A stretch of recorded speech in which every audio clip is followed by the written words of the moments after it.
Now with Dave Brown presents Road to the Paralympics. Co-host Alex Smyth sits down with para-athlete Amy Burk, goalball player. Amy, thank you so much for chatting with me today. No, thank you.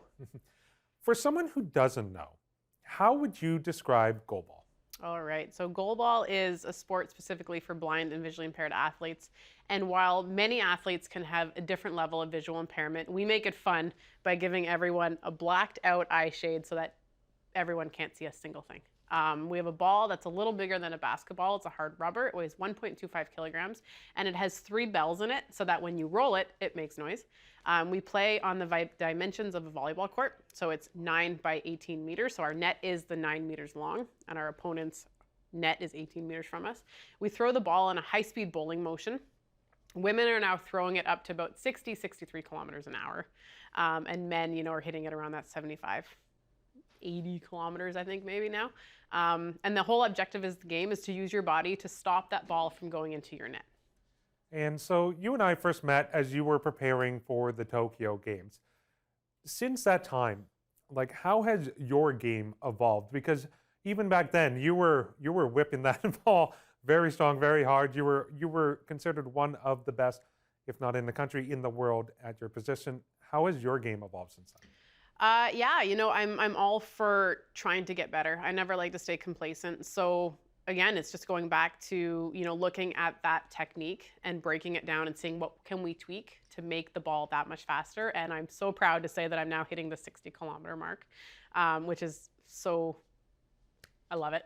But yeah, it's just, I'm always, the thing is once you hit the top of your game, you can always get better. You don't want to just stay at that level and have everybody reach you. So that's kind of just the mindset I have, is just what can I do in this training session that is going to help elevate my game in the long run. For you and Team Canada, the Pan Am Games was a really high stakes situation. You had to go in there, you had to secure your spot, your spot in Paris. So how did that help kind of prepare you, that high intensity spot, for what you can expect come the Paralympics? Yeah, we knew going into Santiago it was going to be tough. We knew there was us, USA, and Brazil, and out of these 3 powerhouse nations, only one was going to qualify for Paris. We believed as a team that we deserved to win. We knew as a team that we can win, and that is essentially what it was. We didn't worry about the USA, we didn't worry about Brazil, we worried about our game, and we've kind of changed our whole team identity since Tokyo, and I think that energy is what helps us continue to grow and get better. And they're hard games, but you want to win the hard games. Those are the games that you want to be in. As athletes, we prepare for those games. And so, it's one thing to walk into a game and be dominant over the other nation. And while winning those games is still good, it's, the fun is when you're beating a very strong competitive team. And that's what we did in Santiago. And we know that's how Paris is going to be, with them lowering it down to 8 teams. It's going to be a good field, and we're ready for it. And we've seen the progress our team has made over the last 2 years since we revamped everything after Tokyo. And, seeing that success is what's helping build our confidence that we can and do belong with the top nations in the world. So with Santiago and the fact that you had mentioned too that you had changed the makeup of your team, you've kind of addressed it since Tokyo. Tell me a bit more about that. What is the team structure like now as you prepare for Paris? You know what? We don't worry about anything other than us. There's no point in stressing about what another pool is doing, what another team is doing, what other results are happening. We've learned that there's no point wasting that energy on things that we can't control. What we can control is us, how we prepare for a match, how we recover from a match, what we learn from a match. And so that was our thing. We're going to focus on ourselves and only what we can control. And with that, we're like, you know what? We need to spark some more energy within our group. And we feel and have seen that we can be at the top of our game when we have that energy. And so this past year, the last 3 tournaments, we started this thing where I'm just going to yell out team, and I hope everybody listens. I did it without even telling the group what I was doing. I wanted to see how they'd react and if they would get on board. And so we did it. First game, World Championships, we march out of the tunnel and I scream team, and everybody follows with Canada. And so that has now been our identity. When we're cruising, I can yell team, and I know the players on court, the players and staff on the bench, they'll repeat with Canada. And that just sparks that energy that we need. If we're struggling in a match, me doing that brings us back to why are we here? You know, we're here to represent Canada. We are here to be our best, and we are here to win. And so it's kind of a little reminder of, okay, hey, you know what? Sometimes things don't go our way, but if we bring our own energy and we only focus on ourselves, we can rebound from this and we can keep doing what we want to do. And so it's been working. It's been, you know, we're tired of being the quiet, polite Canadians. Now we're the loud, polite Canadians. But it's, you know, it's to the point now we're at a tournament and another country will scream team because they want us to say Canada. Like it's so much fun. But that's the energy that we bring for ourselves.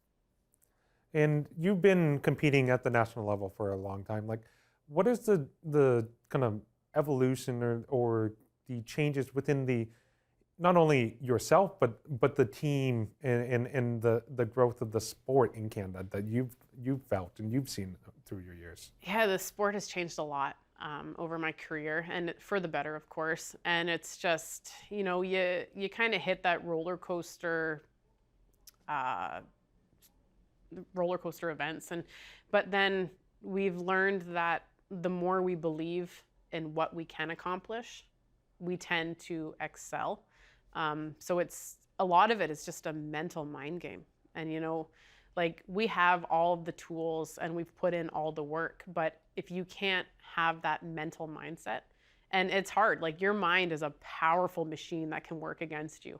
And, you know, we've learned to use that in our advantage, like obviously not to be against us, but like, you know, it's incredible what can happen when you flip that switch and you change that identity and you change that mindset and that focus. And it's been an incredible thing to witness over the last 2 years. What are your hopes come Paris? My hopes are definitely to medal. You know, with Paris being my 5th games, I've been close with losing a quarterfinal in overtime and just missing the playoffs by a point. Like my games have been an emotional roller coaster. And so I know as my time as an athlete is slowly coming to an end, or maybe quicker than I want to admit, you know, Paris may be my last games. I don't know. And so I'd like to ultimately be on the podium. But I mean, as long as I know that I am giving it my all and our team is giving it their all, you know, that's all we can really hope for. And hopefully it does work out. I mean, we all have the belief and the trust in ourselves and in each other. And another thing too is just inspiring the next group of athletes. You know, like there's so many young kids I believe are going to be at the games. You know, it's going to be so fun having fans and spectators back in the stands. And so if there's one girl that I can inspire, that to me is a huge success. In building on that, like what is the feeling you get when you get to don that jersey, you can put on that maple leaf, and you can have you and the rest of your team Canada there honoring and representing Canada on the international stage? It's incredible. Like I can, you know, at times it's even just hard to explain. Like you get complete pride representing your country, and to know that, you know, you're wearing your country's flag on your back, it's just one of the most memorable things you can ever do. Like to me as an athlete, that's just the prize right there, is getting to compete for your country, and then even to have your friends and family in the stands watching you. Like it's so remarkable. One thing that made headlines this year is the fact that Paralympic medalists from Canada are going to be compensated equally to their Olympic counterparts. If they get a medal, they're getting equal compensation from Canada. What does that mean to you as an athlete and someone who has been competing in this game for a long time, to finally see that equity in place? It's amazing. I was there for the live, for the announcement, the public announcement, and I was so shocked. Like I didn't know what was coming, and to see that Paralympians are now being treated as equal as Olympians, I think that was a huge moment in the Canadian parasport, like for history. And, you know, it's one thing, the money is amazing, but to just be seen as equals, you know, we train just as hard as our Olympic counterparts. We put just as much time, money, everything into what we're doing. We're making the same sacrifices with being away from our kids or our family, loved ones. You know, potentially taking longer to finish a school program because we love doing what we do. And so to see that being treated as equal as to the Olympians, I think is just incredible. Like, it's just nice to see that we're finally at that stage in our sports system. Lastly, because you are very much like the leader or a leader on that women's team, when your time does end on the national team, when you do decide to step away, like, what are you hoping for the next person to kind of take up that mantle, step into that role? What do you hope that they can kind of carry on with them as they continue? Yeah, it's you know, as much as I'd hate to see that day come, but I think it is coming. Is just to have that same energy. Like, you know, I'm a very loud, can be kind of obnoxious at times, but it just, like, I love it. I love sport. I love bringing people up and making them the best that they can be. And so I hope, you know, I know there's some teammates of mine that, you know, see how I carry myself and carry myself within the team. And I can tell that they want to do that as well. And, you know, you can't have too many leaders on a team. You can have, everybody brings something to the table. And so to have it all, you know, if it's not me, I'm glad it's going to be somebody, but, you know, hopefully we're not there yet. Like, you know, maybe I'll get another quad out of me.